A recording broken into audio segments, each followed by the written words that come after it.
Una setmana més, agafo l'autobús i el trajecte ens porta avui fins a l'Observatori de Sabadell. Ens espera una de les figures més inspiradores del país, Benet Casablancas. A Gent de Sabadell parlem de música, univers, pensament i els vincles que el connecten directament amb la nostra ciutat. Soc Benet Casablancas Domingo. Tinc 69 anys. Vaig néixer a Sabadell. Em dedico professionalment a la composició, també escric algun assaig, he escrit diversos llibres, i també a la docència. Encara la continuo fent, menys que abans. Aquesta conversa la fem a la seu de l'Agrupació Astronòmica de Sabadell, per Catalunya. Soc gent de Sabadell.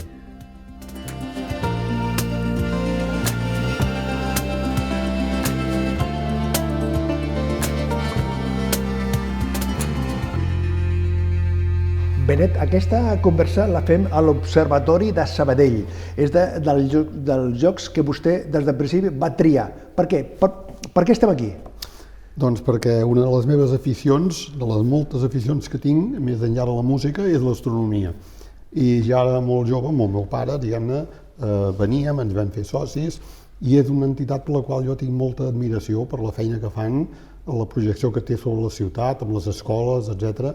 I, bueno, és un lloc, diguem-ne, meravellós. Però, clar, hi ha alguna relació, alguna vinculació entre l'astronomia, l'univers i la composició musical, o és massa dir? No, hi he dit molt directe, perquè l'astronomia amb la geometria i la música anaven junts a l'edat mitjana a les universitats. I a més aquí hi ha una anècdota que la vam celebrar amb motiu de l'inauguració d'aquest observatori, i és que Herschel, un dels grans astrònoms coneguts mundialment i descobridor de planetes, etc., en realitat era músic, era compositor de cort a Anglaterra. I va ser després que hi va, diguem-ne, aprofundir amb l'astronomia, no?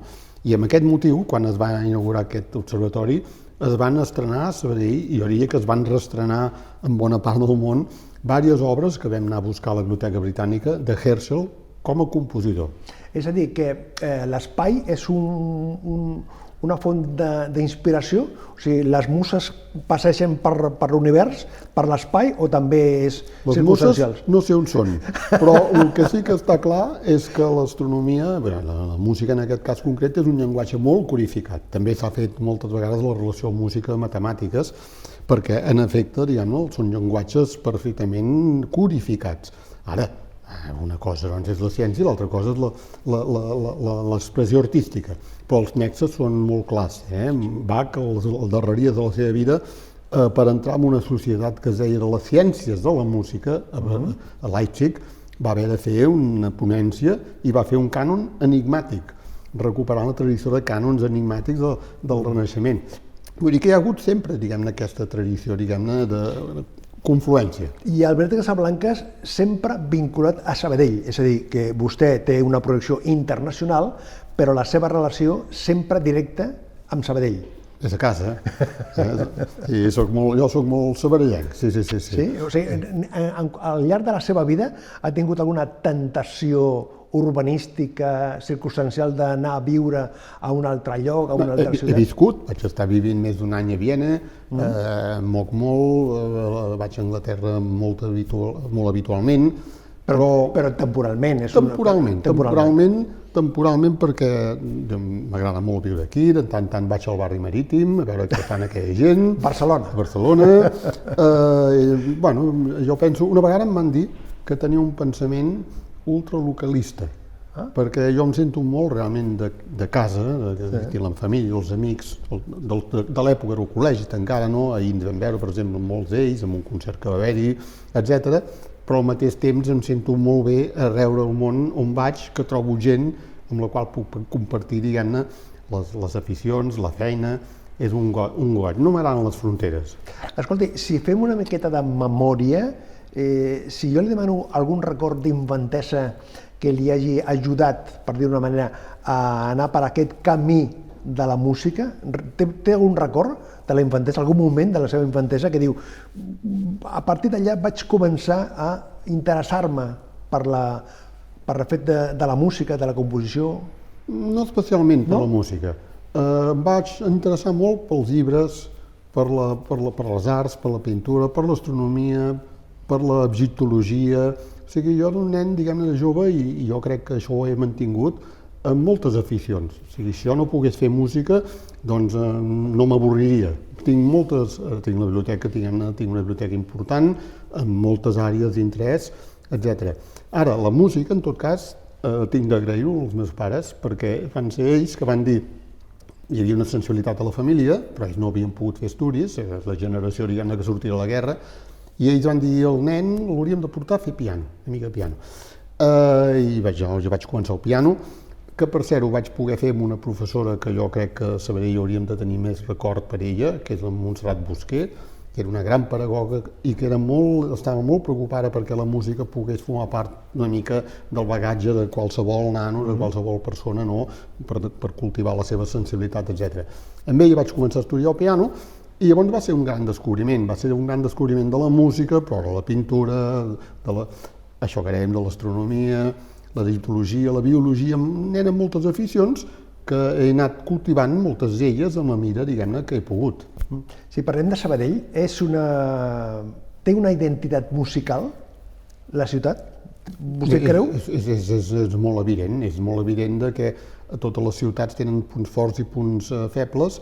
A veure, a Sabadell sempre la part, diguem-ne, de lletres, la pintura i la música han sigut tres aspectes i realment que han sigut importants i que són una senyal d'identitat pròpia, no? Altra cosa, diguem-ne, és que s'hagin pogut desenvolupar totes al nivell que fos desitjable, tot i que jo crec que realment la rellevància a hores d'ara és molt important. També ho és en el terreny científic, perquè aquí no solament tenim l'agrupació astronòmica, també tenim l'Institut de Paleontologia. Nosaltres havíem anat de nens també a portar fòssils en el doctor Crusafont, que ens acollia, no? Llavors els havien llançar, no? Però vull dir que, a veure, Sabadell, diguem-ne, culturalment sempre ha estat, diguem-ne, molt rica. Altra cosa és que sempre hagi pogut quallar a l'alçada de les seves possibilitats. Jo crec que aquí encara tenim molta feina a fer. Estem al Parc Catalunya, estem a un lloc on estava projectat fa anys la ciutat de la música. Això el veurem vostè i jo? Jo crec que l'hauríem de veure perquè, a veure, una ciutat, diguem-ne, moderna, una ciutat, diguem-ne, que té una presència d'institucions musicals que cobreixen tots els paràmetres, des del punt de vista de l'ensenyament, la música al grau elemental, corals, tota mena d'aficionats. Llavors tenim, a més, música de cambra, el teatre principal de primer nivell, tenim corals, ja ho he dit, em penso abans, també tenim una orquestra simfònica, tenim òpera, què més hem de tenir? Tenim un conservatori, diguem-ne, professional. Però tot això jo crec que necessitaria quallar en un lloc visible, modern, adequat a les necessitats del nostre temps. Això serà una realitat? O es quedarà un somni? Amb el nom que vulguin, però això ha de ser una realitat. Ha de ser, perquè no s'entendria que no fos així, perquè nosaltres, si hi ha una ciutat en el context de tot l'Estat que tingui tots aquests elements com tenim nosaltres, és Sabadell, és una raresa, i en canvi hi ha altres llocs que sí que tenen aquesta mena d'equipament gran on poden acollir les diverses activitats i elements de la vida musical. Benet Casablancas, Julian Casablancas, el cantant dels Strokes. Alguna relació, més enllà de les circumstàncies d'aquesta musical, hi ha alguna relació familiar, senyor Casablancas? Hi ha una relació familiar, diguem-ne, bastant directa, passa que llunyana. Nosaltres ens havíem de veure, jo no el conec personalment, però ens havíem de veure perquè en una de les gires que va fer fa un temps, abans de la pandèmia, a Catalunya Música, no, Catalunya Ràdio, es van assabentar d'això mateix que vostè em pregunta i ens havien convocat per fer un programa, no? Un programa, em feia gràcia conèixer-lo personalment. És de la branca, diguem-ne, de Casablancas, de la part tèxtil, que van anar, diguem-ne, cap a Estats Units. No sé si és el seu pare o el seu avi, van fundar una agència de models molt coneguda i molt important. I, a veure, jo tinc una anècdota molt divertida, perquè nosaltres vam fer un homenatge, es va fer un homenatge a Montsalvatge, Xavier Montsalvatge, a la Morgan Library, allà a la Quinta Avinguda, a Nova York.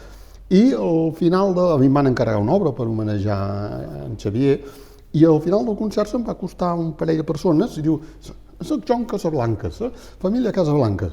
Que caram, diu, sí, perquè vam veure, érem molt amics en Montsalvatge, eren sentís, etc.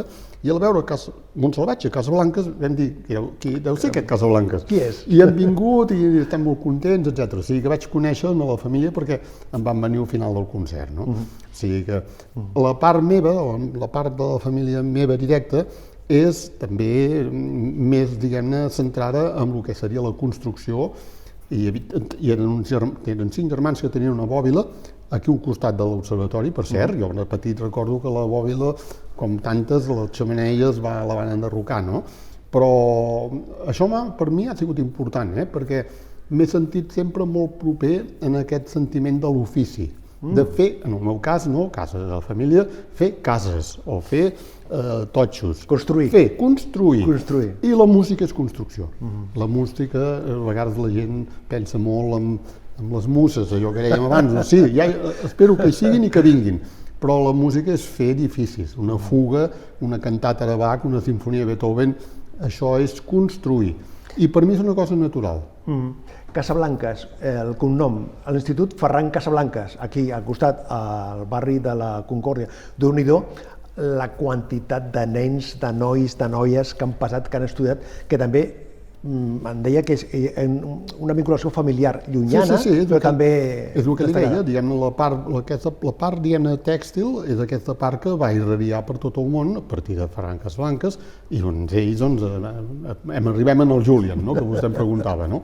Però llavors hi ha altres branques i una de les altres importants és la construcció, que eren 5 germans que devien ser cosins o devien ser jo, no sempre tinc clara però és una relació, diguem-ne, directa, clar que sí, però llunyana.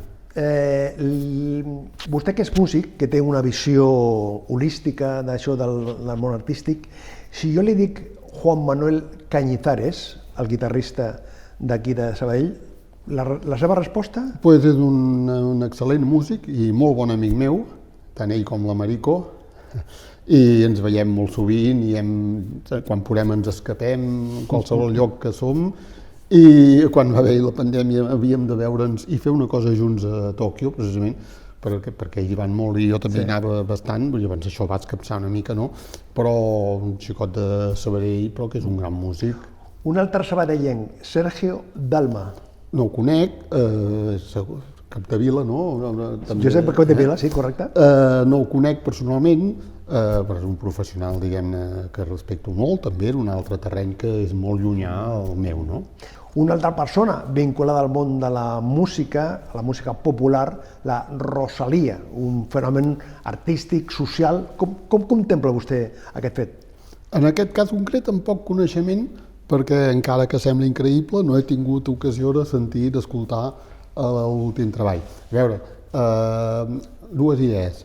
La noia, diguem-ne, la Rosalia, diguem-ne, és una noia, diguem-ne, intel·ligent, amb moltes capacitats, i és un resultat també, jo vull veure, del nivell, diguem-ne, que ha assolit els ensenyaments de la música a nivell superior en el nostre país. Jo he estat molts anys director del Conservatori del Liceu, ell ha treballat en l'ESMUC, però nosaltres treballem tots els terrenys de la música i també el terreny, diguem-ne, en el que es mou, diguem-ne, la Rosalia, no?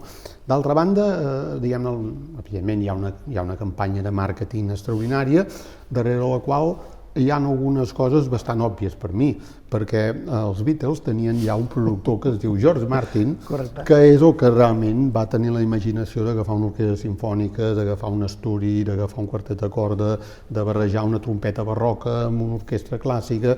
Per tant, a mi això no em treu gaire de polleguera, no és una novetat que sigui, diguem-ne, massa remarcable, i com sempre el que hem de dir és que amb aquests mitjans hem de confiar que llavors realment pugui haver-hi una bona expressió musical i artística, com estic segur que serà el cas de la Rosalia perquè té talent per fer-ho, no? Parlava vostè de la seva vessant de pedagog, de quan va estar al conservatori o quan va estar a l'ESMUC, és a dir, la Rosalia forma part d'aquest gruix de professionals que han nascut, que estan creixent gràcies a la formació, gràcies al talent que els formadors, els professors, els pedagogs li traspuen, no? Bueno, la meva generació, la realitat és que com que això no ho teníem, nosaltres vam haver d'anar a buscar fora. I la nostra generació, a nivell de tot l'Estat, va ser de dir, veure, què falta en un país musicalment normal? Pues falta una jove orquestra, en aquest cas Nacional de Catalunya, falta uns centres moderns que facin l'ensenyament de la música a un màxim nivell superior, a més a més amb un nou pla d'estudis. O sigui, ens va tocar, diguem-ne, d'anar posant peces, diríem, de tot allò que nosaltres havíem hagut d'anar a buscar fora. Nosaltres creiem que el que era lògic i necessari i just és que les noves generacions ho poguessin trobar a casa. I això és el que explica el compromís pedagògic que un servidor ha tingut durant tota la seva vida, no tant, com a vegades es diu, per poder fer bullir l'olla, perquè evidentment la feina artística no sempre dona els mitjans per fer-ho. En el meu cas concret ha sigut realment un cert sentiment de responsabilitat de dir, si pots posar un granet de sorra, diguem-ne, per transmetre l'experiència, els coneixements que tu puguis tenir amb la gent jove, és que ells ho mereixen, és una obligació nostra, i per això jo he estat participant en moltes d'aquestes iniciatives de renovació de centres d'ensenyament, d'orquestres, de cicles de concerts, que, aviam, també tinc de dir que amb el temps, amb la perspectiva del temps, també veig que també m'ha pres molta energia, és a dir, això tot té un preu, diguem-ne, no? En aquest cas concret, jo ho he acotat molt en quant a hores, perquè sempre m'he dedicat a la composició i als meus llibres, no? Però sempre m'he dedicat una part a aquestes tasques i, cuidar-ho, he gaudit de fer-ho. O sigui, espero que els nois i les noies també hi hagin trobat alguna cosa interessant, però jo, per la meva part, em sento molt agraït de poder haver participat. Vostè és llicenciat en filosofia i doctor en musicologia. Déu-n'hi-do, la formació que té vostè i el creixement personal que explicava ara, no? Explicava ara el temps, que és un aprenentatge continu, no? Permanent. Sempre. Però això em sembla que succeeix en tots els terrenys. Ara, el terreny de la ciència, diguem-ne, un acaba la carrera i fa el doctorat o fa el màster o fa això o fa allò, però és que contínuament ha de posar-se al dia amb la medicina, etc. Bé, jo crec que, diguem-ne, en aquest cas concret, en el cas de la música o les humanitats, per mi m'agrada molt parlar de les humanitats, perquè dintre de les humanitats jo ja hi poso la música. Cuidar-ho, no és el més freqüent. Correcte. Jo em trobo que dintre de les humanitats no sempre es té en compte la música. Es té en compte a vegades l'espectacle. Correcte, que és diferent. Vostè m'ha preguntat per una sèrie de noms. Sí, que són del món de l'espectacle. Però, esclar, jo també m'agradaria parlar de George Benjamin, o m'agradaria parlar d'Oliver Nassen, o m'agradaria parlar... M'entens? Que no són tan coneguts perquè no forma part d'aquell gruix del plantejament. Són els que fan la millor música avui en el planeta, a dia d'avui i abans d'ahir, el Takemitsu o tants i tants, no? Vull dir que aquesta cultura musical jo l'entenc dintre de les humanitats, però malauradament també és veritat que estem en un medi social, això és molt, va per barris, en el qual molta gent, intel·lectuals, gent molt culta, en música van molt fluixets. Pots parlar-los de Rothko, però no els hi pots parlar de Ligeti o no els hi pots... Bé, és una disfunció que és molt llatina. Però això és perquè hi ha mancança a la formació, és a dir, el sistema educatiu en general, vull dir, hi ha un forat que no està... Hi ha països, sobretot del centre d'Europa o de la resta d'Europa, que sí que hi ha una aposta decidida perquè la música hi sigui present, no només la interpretació, sinó el coneixement, la capacitat d'anàlisi. Unamuno ja parlaven en el seu temps que la nostra societat era poc musical, era una mica sorda. Jo crec que evidentment, és un tema, diguem-ne, de formació, és un tema, diguem-ne, de sensibilització, el que abans he esmentat la Montserrat Busqué, perquè ella es preocupava molt de que fos la gent normal, que tinguessin unes eines mínimes per poder també gaudir de la música, de la bona música, perquè de música n'hi ha molta. Jo m'estic parlant, diguem-ne, de la bona música, és a dir, de totes les músiques, però n'hi ha, vostè per escoltar una sinfonia de Beethoven i gaudir una sinfonia de Beethoven, és molt probable que tingui que tenir unes eines, unes claus, uns elements que li permetin entrar en aquell món i gaudir-lo. De mateixa manera que vostè, per llegir La muntanya màgica de Thomas Mann, és molt probable que si només ha llegit, diguem-ne, quatre novel·letes o 4 historietes, li costi una mica al principi entrar en aquest món. Però jo crec que tot el bo costa, però quan és bo et reverteix sobre tu mateix, et dona una riquesa que és admirable. Vostè ha dit que cal deixar-se la pell amb cada nota. a l'hora de crear, a l'hora de compondre, sí? Clar, és lògic. És a dir, però això crec que és com tots els oficis. Si tu has de fer una cosa, val la pena fer-la el millor que puguis. Jo a vegades penso, dius, tu la teva contribució... No, la meva és molt modesta. És intentar fer simplement la feina que a mi em correspon el millor que jo puc. És la meva responsabilitat. Jo crec que això, si fos una cosa general, seria segurament que tots estaríem d'acord que això és bo també, no només per la persona, sinó per la societat. En aquest cas concret per la música, no? Clar, jo tinc de donar la meva música després a grups o orquestres excel·lents, que són boníssims. Jo tinc de fer el màxim per poder estar al seu nivell i donar-los també la música meva amb el màxim de qualitat. Però això és un repte, diguem-ne, que és permanent, perquè mai tens la plena consciència de que hagis aconseguit el que volies aconseguir. Sempre penses, m'he quedat curt. I possiblement també això és l'estímul perquè després fas una altra obra. O sigui, s'ha de donar tot, però sobretot el que s'ha de procurar és que la música estigui ben feta, que tingui qualitat, i que mereixi l'atenció que després demanaràs en el públic, perquè tot això ho fem pel públic.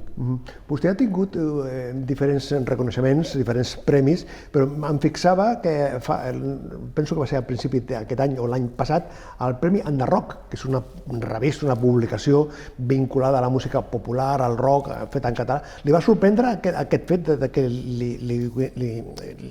Premi Enderrock, precisament amb una persona, el Premi Enderrock concretament més conegut i premiat del país, o sigui, a vostè, amb aquesta... Però el Enderrock, diguem-ne, tenen també, cobreixen, tenen dues revistes i cobreixen també el que s'anomena clàssic, que és un altre terme que jo no veig gaire adequat, no? El concepte aquest de música clàssica. Perdó? El concepte aquest de música clàssica? Bueno, per mi la música clàssica és la música de l'època de Haydn, Mozart, Beethoven. És cronològica, és estilística, però sovint la música clàssica s'atribueix, per exemple, a la música Stravinsky, és clar que és clàssica, però ho és en aquell sentit d'Italo Calvino. Italo Calvino deia que el clàssic és aquell text que mai acaba de dir tot el que té que dir. A mi no m'agrada massa aquest terme, però aquí n'hi posem. Si posem música artística, tampoc agrada a uns altres. Si posem música de concert, pot ser-ho tot. Però ens entenem, és la tradició, diguem-ne, dels trobadors medievals, és el Renaixement, la polifonia, Bach, romanticisme, segle XX, i llavors arribem nosaltres, no? Bé, hi ha molt... Jo crec que, en tot cas, totes les manifestacions musicals s'han de fer amb bon ofici, s'han de fer amb qualitat, i per mi, jo comparteixo una mica la frase atribuïda a Ravel de que m'estimo més un bon bolero que una mala sinfonia. Jo m'entenc molt bé amb Cañizares, que fem músiques molt diverses, parlem en termes musicals, tècnics, expressius, etc. Busquem coses molt similars. Ell ho fa per una via, que és la via de la tradició flamenca, enriquida amb tota mena de... I jo ho faig per la meva via, que és la via dels mestres que venen abans de nosaltres, no? En el meu cas, doncs, Stravinsky, Escola de Viena, el que vostè vulgui, no? Escolti, vostè que, si em permet l'expressió, defensor de la música clàssica, com veu aquest ecosistema de les plataformes digitals, dels podcasts, dels mitjans convencionals de la ràdio, de la televisió, hi ajuden en general, és a dir, o no aprofitem del tot aquestes plataformes? Miri, li contestaré fent una derivada una mica estranya, perquè vostè sap, d'aquí em surt la cosa aquesta filosòfica, no?, de Pascal, no? Ell deia que, miri, si l'home fos capaç d'estar-se tranquil·lament en una habitació sense sortir de l'habitació, el món aniria molt millor. És a dir, jo crec que estem en una època, diguem-ne, que toca fondo, en molts aspectes. Hi ha soroll a tot arreu, hi ha hiperactivitat a tot arreu, hi ha hiperconnectivitat, que tots sabem que vol dir una pèrdua cada vegada més gran de la informació. O sigui, jo crec que és una època, diguem-ne, que tenim encara, molts tenen la fascinació per les qüestions tecnològiques, etc. Jo no, jo crec que l'humanisme és el que ens interessa, l'humanisme, els grans valors humanistes són els que realment ens poden salvar, com s'ha dit a vegades com un eslògan, i per tant jo penso que el valor, diguem-ne, d'una bona lectura reposada, el valor d'escoltar una música en el concert, d'escoltar la música de cambra, d'escoltar la música sense que hi hagi llums, projeccions, gent que enrona, gent que desfila, jo crec que aquests són els valors potents, que són els potents els que poden realitzar més a la persona. I l'altre, això que em diu vostè, depèn de com s'utilitzin. Si s'utilitzen bé, doncs poden ajudar, si no, no ajudaran tant, però també hi ha molts defectes de l'època. Hi ha moltes eslògans i moltes tendències de l'època, diguem-ne, que passaran. El que no passarà és una sinfonia de Beethoven quan es toca bé i s'escolta amb atenció. I això vol dir l'escolta intensa de la música, en aquest cas, ja que parlem de música. I moltes d'aquestes activitats que vostè em diu no afavoreixen una escolta intensa, sinó que són impulsos petits. I si em permet, l'aparició de la intel·ligència artificial ens ajudarà o ens despistarà més? En alguns casos potser ens millorarà perquè llegeixes moltes coses que són molt poc intel·ligents, no? Però parlant seriosament, aviam, Mozart ja va fer música aleatòria en la seva època, o sigui, la combinatòria, o sigui, allò que parlàvem de les matemàtiques, la intel·ligència, els estris aquests, diguem-ne, tecnològics, ara en direm intel·ligència artificial o intel·ligència assistida, però em sembla que ja fa molt de temps que vivim rodejats de lo que era positiu tenen aquestes tècniques i també conscients del perill que pot suposar l'avanç tecnològic per ell mateix. Vull dir que això no, jo crec que això tampoc és una novetat. O sigui, una cosa és l'original, l'altra cosa és lo nou. Lo nou és vell quan s'ha pronunciat ja. L'original és més interessant, però hi ha una continuïtat. La intel·ligència artificial de Cobalt, de tothom parla de la intel·ligència artificial. Bueno, ja fa molts anys que nosaltres tenim termostats i tenim... Vull dir que... Que s'ajuden. Jo relativitzaria molt aquests efectes del temps, que deia Goethe. Goethe deia, diu, fins i tot a les obres mestres, diu, si hi ha algun defecte és perquè estan masses lligades en el temps, que això a vegades és en contra del que la gent es pensa. No, les simfonies de Beethoven són del seu temps, segurament, però són del nostre també. Per què? Perquè són grans obres d'art. Si vostè agafa els últims autorretrats de Rembrandt, els veu i sembla que hagin sortit no d'avui, demà. És una modernitat terrible. Si vostè agafa els gravats de Goya dels desastres de la guerra, n'hi ha alguns, que jo havia fet inclús l'exercici de posar-los al costat de les guerres d'Ucraïna, de Gaza, de Iugoslàvia, n'hem vist algunes ja, malauradament, no? I és impressionant, perquè veus els mateixos carrers, veus les mateixes persones desfetes. Hi ha un quadre de Paul Klee que es deia Ciutat morta, que és Gaza. Vull dir que l'art de veritat és un art, diguem-ne, que ens pot obrir moltes finestres i ens ensenya molt, però ens demana atenció i ens demana una sensibilitat per veure'l i ens demana un temps i ens demana una educació. Parla vostè del temps. Llegia que té l'agenda plena fins a l'any 2028? Bueno, això són coses... Sí. Déu-n'hi-do. Com s'ho fa? No. Afortunadament hem trobat un forat per parlar ara. Jo estic treballant ara en un projecte del 30-31. Què diu? Però esclar...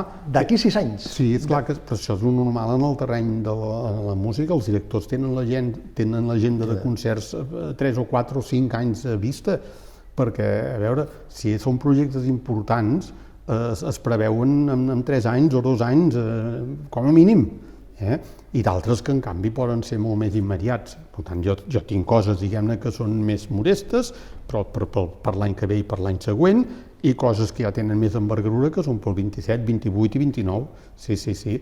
I n'hi ha un que ve per més endavant. Veurem que passa que jo ja els dic, escolteu, que ja tinc una certa edat, Per cert, l'any que ve serà 60... Vostè és de l'any 50... Serà el 70è aniversari. 70. Té alguna cosa especial? Però no m'ho recordi. Podem avançar alguna cosa, Benet? No, bueno, sí, hi haurà coses especials, és inevitable. Jo no m'identifico gaire amb la data, però bueno, vull dir, perquè tens coses molt més enllà, no? Però sí que hi haurà concerts, hi haurà encàrrecs, que alguns ja hi estic treballant. Hi haurà també l'edició d'un parell de discos, un d'ells em fa molta il·lusió, perquè tots dos, però un d'ells és interessant perquè tenim els drets de l'Orquestra Simfònica de la BBC de Londres i un concert que vam fer ja fa temps, ja fa uns anys també, amb el Hamlet, en el Barbican, doncs es podrà, diguem-ne, fer la publicació amb un CD molt maco, que també hi haurà els dos últims quartets, amb el quartet Casals i el quartet Diotima. Hi haurà també una obra que va gravar la London Sinfonietta, que també repesquem per fer un CD commemoratiu, que a més ho fem a Sabadell, s'ha fet a Columna Música, que ara té la seu i és de Sabadell, però llavors hi haurà més coses, que ja aniran avançant en el seu moment. Acabem amb un consell, si li sembla. Vostè, des de la seva experiència, què li diria al Benet Casablancas, un noi que té 14-15 anys. És a dir, hi ha molts Benets Casablanques que ara, potser, els pares o ells mateixos ens estiguin mirant. Alguna orientació per la seva experiència, Benet? Pues jo els diria segurament això, que les coses maques de veritat demanen esforç, i demanen coneixement, i demanen dedicació, i demanen, jo no arribaria a l'extrem de Rilke, que deia, diu, si tu no pots viure sense fer-ho, millor que no ho facis. No, jo no arribaria a aquest nivell, tot i que jo crec que Rilke té raó quan parla del torso d'Apol·lo. Però jo els diria això, penseu que com més treballeu, com més energia poseu en formar-vos, més satisfacció en traureu i més podreu realment llavors fer coses maques. Per això jo segueixo esforçant-me com el primer dia.